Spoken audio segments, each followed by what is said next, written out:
സ്വന്തം മകനെ ഒഴുകുന്ന നദിയിലേക്കിടാൻ പറഞ്ഞാൽ നിങ്ങൾ എന്ത് ചെയ്യും?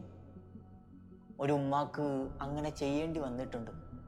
അന്ന് ബനൂ ഇസ്രായേലിൽ ജനിക്കുന്ന എല്ലാ ആൺകുട്ടികളെയും കൊന്നുകളയാൻ ഫിർഔൻ ഉത്തരവിട്ട കാലമായിരുന്നു. അപ്പോഴാണ് മൂസാ നബി അലൈഹി സ്വലാത്തു വസ്സലാം ജനിക്കുന്നത്.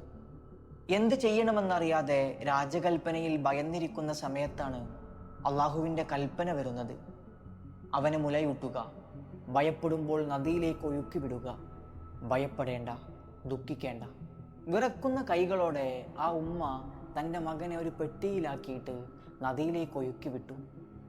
ആ പെട്ടി ഒഴുകി എത്തിയത് ഫിർഔനിൻ്റെ കൊട്ടാരത്തിലേക്കായിരുന്നു. ആരെയാണോ ഫിർഔൻ ഭയന്നത്, അതേ കുട്ടി ഫിർഔനിൻ്റെ കിടപ്പുമുറയിൽ കിടന്നുറങ്ങിയും അവിടെ നിന്നും ഭക്ഷണം കഴിച്ചും കളിച്ചും രസിച്ചും അവിടെ വളർന്നു വലുതായി പിന്നീട് അള്ളാഹുവിൻ്റെ പ്രവാചകനായി മാറി. ചിലതങ്ങനെയാണ്. നമ്മുടെ തീരുമാനങ്ങളെക്കാൾ മുകളിലാണ് സൃഷ്ടാവായ അള്ളാഹുവിൻ്റെ തീരുമാനങ്ങൾ.